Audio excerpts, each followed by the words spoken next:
How are you, mate? It's been a crazy 24 hours. Yeah, it really has, especially with the Alexander Isak saga, which is obviously continuing. I think it's the first time that we've done a show this late as well. So you never know. We might get a bit of evening breaking news to bring everybody.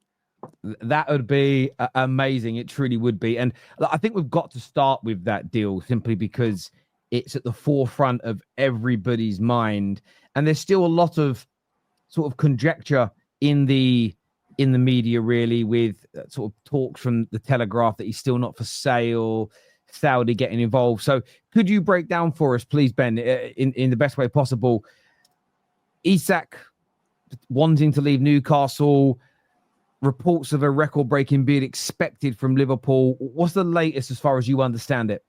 Yeah, it's definitely not a black and white situation, even though ironically it is a black and white situation because he's a Newcastle United player. And a lot of things have to kind of move in this saga. For example, can Newcastle find a striker? Is that Benjamin Sesko? Can Liverpool sell Luis Diaz and find an exit for Darwin Nunez?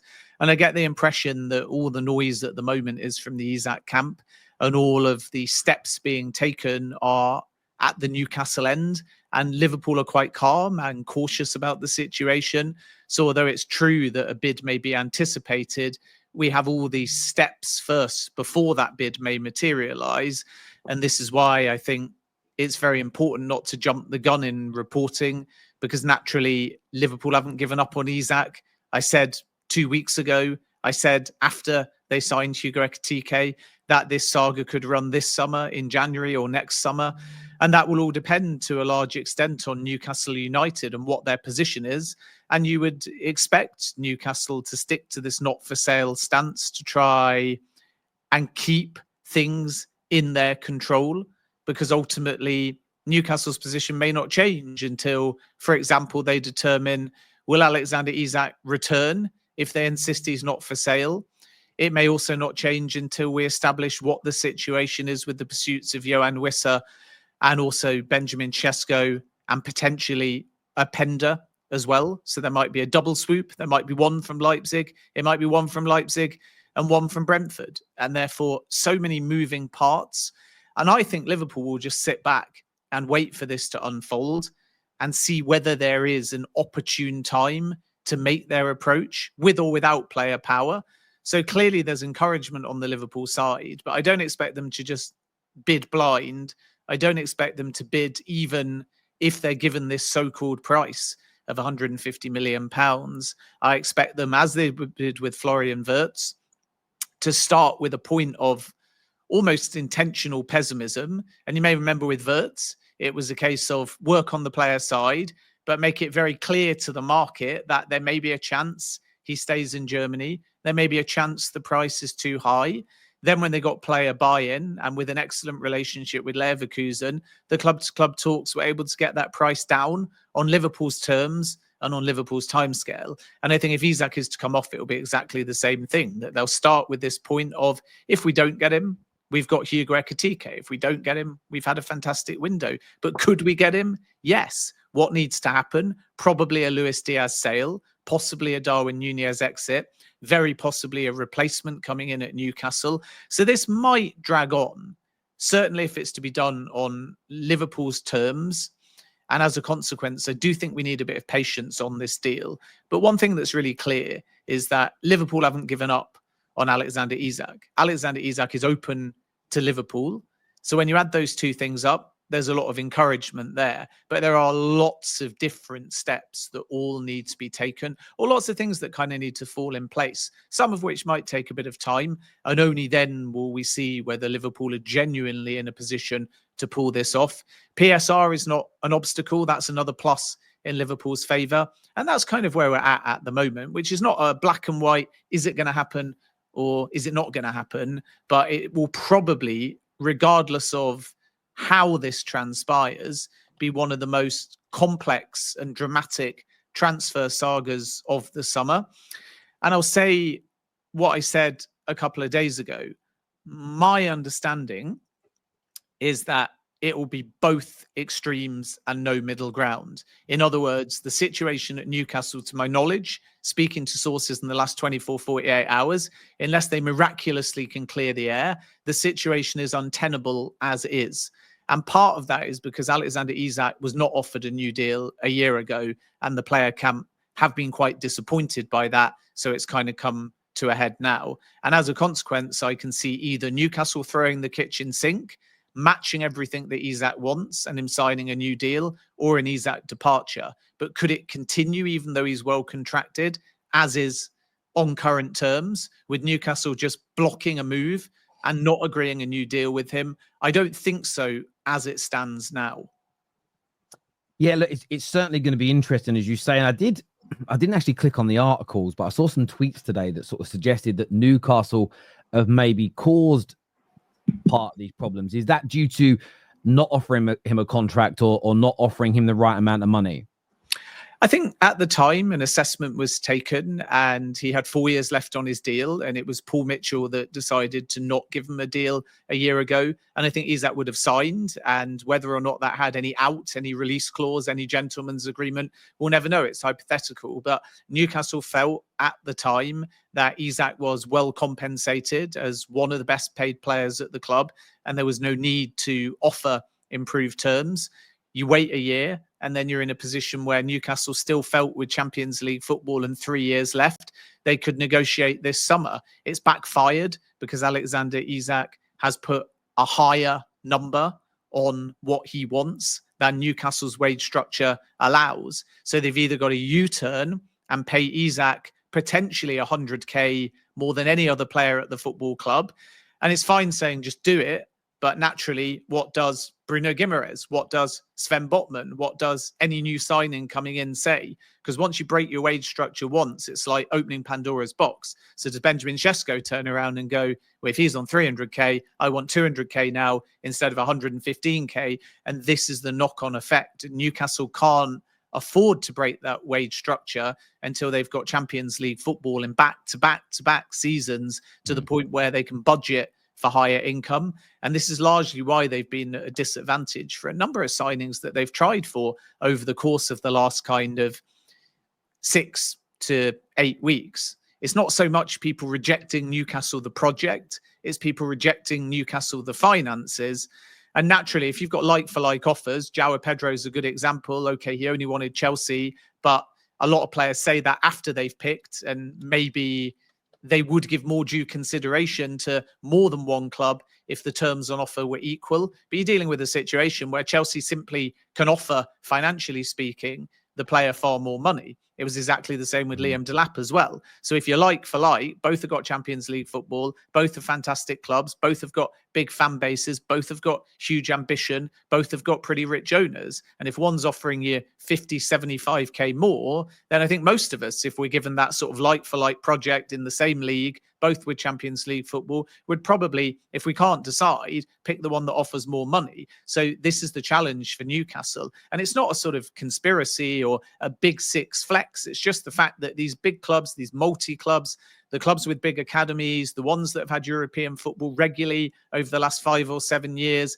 they're able to really open up their wage structure. Whereas naturally, if Newcastle start offering 300k to Isak and other players ask for more, if they do what they've done in previous years and go Champions League, no European football, Champions League again, no European football, the danger is you overstretch, and that's when you start getting into trouble as far as PSR is concerned. And this is why we're seeing financial caution, and it's partially why Isak wasn't rewarded 12 months ago. Excellent breakdown of the situation. And you know what? It's something I've been talking about the last few days. Why I think one of the reasons why I think Newcastle should sell is I believe the reason they've missed out on certain players in Bumo's another one. You always like the PR when it's about your club. The player only wants this club. And there is an element of truth to it. But let's be honest. People don't just go to Real Madrid and PSG and Man United when we're brilliant, Liverpool and City, just because they're challenging and just because they're the best teams. It's typically because they also pay the best wages. And I think that's something that people sort of forget about. And you get ridiculed as a bigger team and a richer team when people go, he only came to you for the money. And sometimes there's examples like Alexis Sanchez, where United offered far too much money to turn ahead of a player that wasn't right for us, who didn't want to be there. But typically, if you're considered one of the best wingers in the world, you're going to want to get paid as one of the best wingers in the world.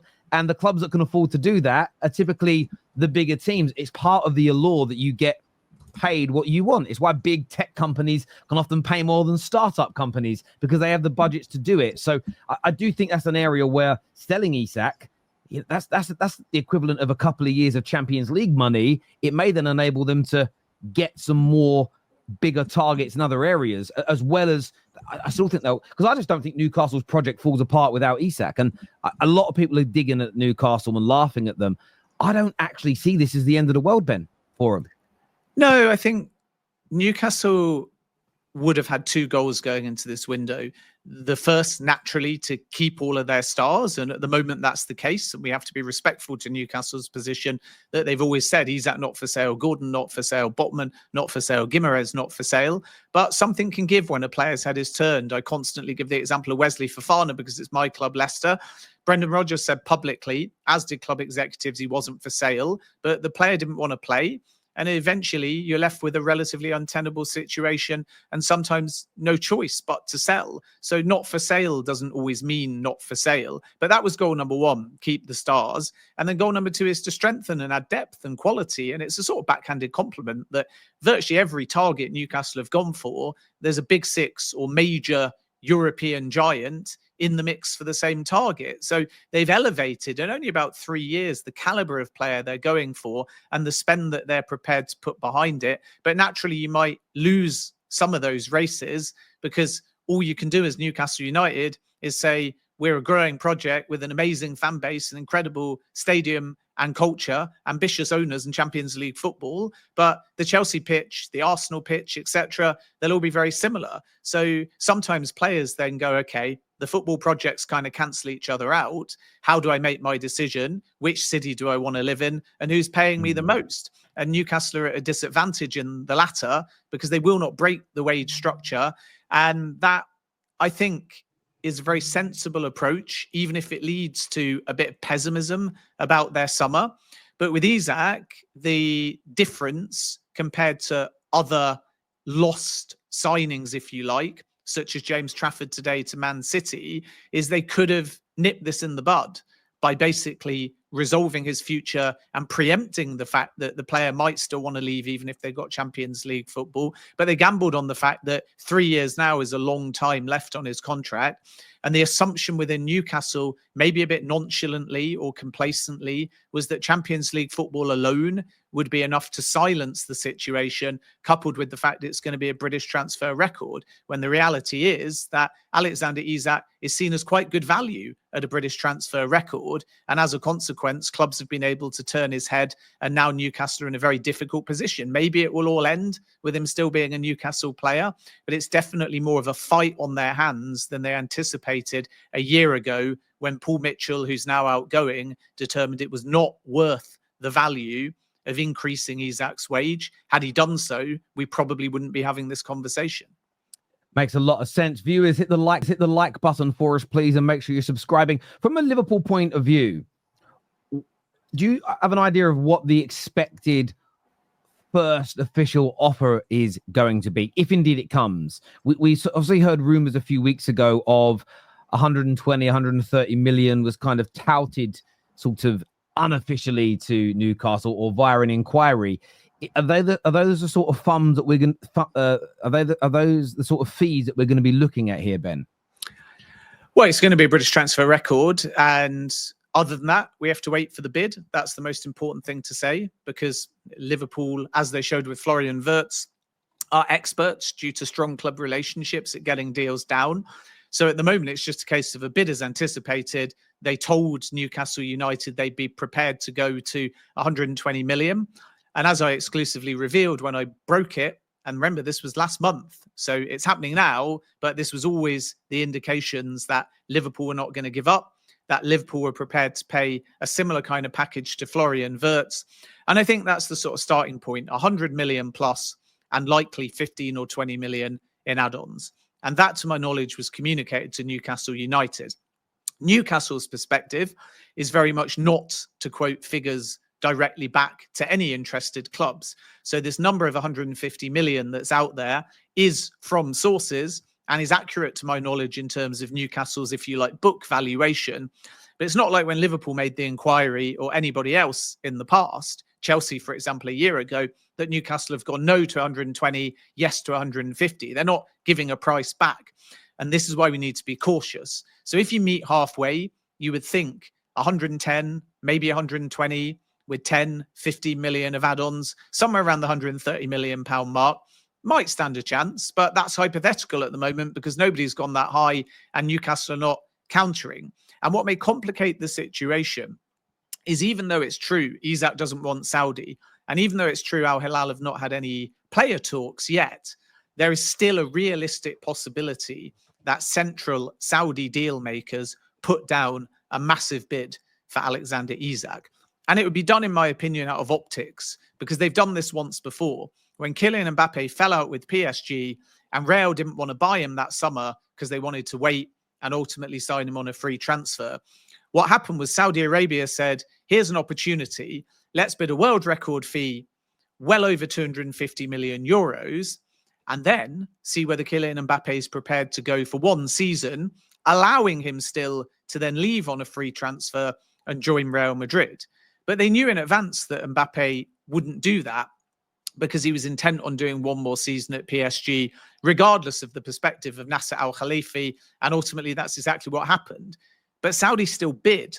And they did so because it generates headlines, it informs market valuation, and it kind of helped PSG because they accepted that offer, knowing Mbappe wouldn't go. And then from Real's perspective, they had no choice if they wanted to engage that summer at the table, but to get somewhere close to the crazy bid, when actually that bid was probably double what it needed to be to get the same acceptance from PSG. Yeah. So you may have a scenario here where PIF say to another PIF club in Newcastle, let's just try for Isak at 170, 200 million pounds. And then Newcastle may reject that. And then the whole market sees a rejection at that number. And it doesn't matter whether Isak wants to go or not. It doesn't matter that he's not held any talks yet with Al Hilal. It puts the number out there, and that could ward off the market and mean Newcastle keep the player, or it could force Liverpool to go a lot higher than they want because somebody else has already placed a bid. So don't be surprised if Saudi enter this story. But if they do, my read at the moment is it will be out of optics and not because they feel they've got a genuine chance. Yeah, that makes a lot of sense as of right now. And I suppose the good thing for Newcastle, if that starts happening, is it might help them, as you say, get that price up. There have been some rumors that personal terms have been agreed or won't be a problem between Isak and Liverpool. How much truth is in that as far as you're aware, Ben? I think there's no other interest in Isak at the moment. I sense that Saudi will enter for optics if they can make some headlines and show their ambition.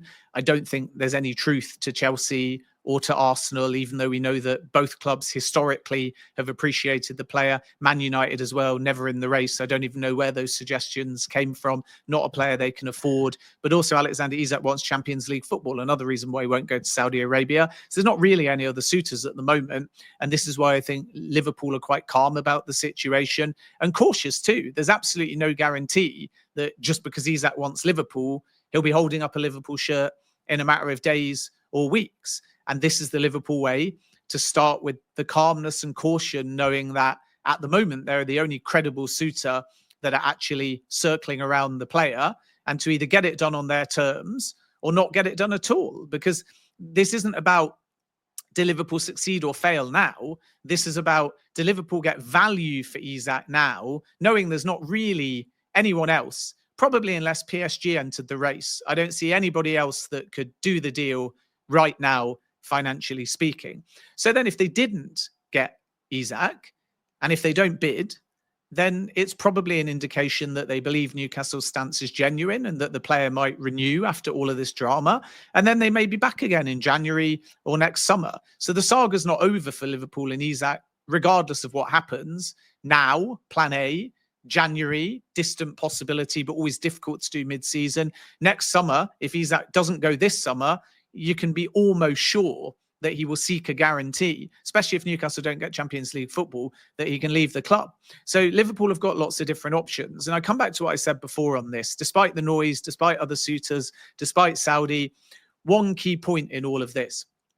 do Liverpool now go ahead as anticipated and place this formal bid? Because they're not traditionally the kind of club that bid blind, bid for show, bid without any intel, bid without any encouragement. And therefore, if Liverpool get to the point of verbal conversations with all sides to an actual written formal bid, it will likely be a very clear indication that they think they've got a strong chance of success. If in the end, despite the anticipation, it doesn't get that far, it's probably because Liverpool, being expert readers of the market, say it's a better tactic to wait, to stick with Ekitike, to maybe sign a left winger if Luis Diaz is sold, and then to revisit it in a year's time, protecting the club relationship. And if you remember, exactly the same thing happened, albeit in a January, with Moises Caicedo, where the player was pushing for a move. Arsenal and Chelsea were both bidding at that point. Liverpool were not. Then it got to the summer and Chelsea were able to do the deal. Caicedo in January issued a statement saying he wanted this new opportunity, which was actually the Arsenal bid because it was higher than Chelsea's at that point. And Brighton stuck to their position. The player was not given a move, even though he was agitating and pushing very publicly for one. But Chelsea backed off.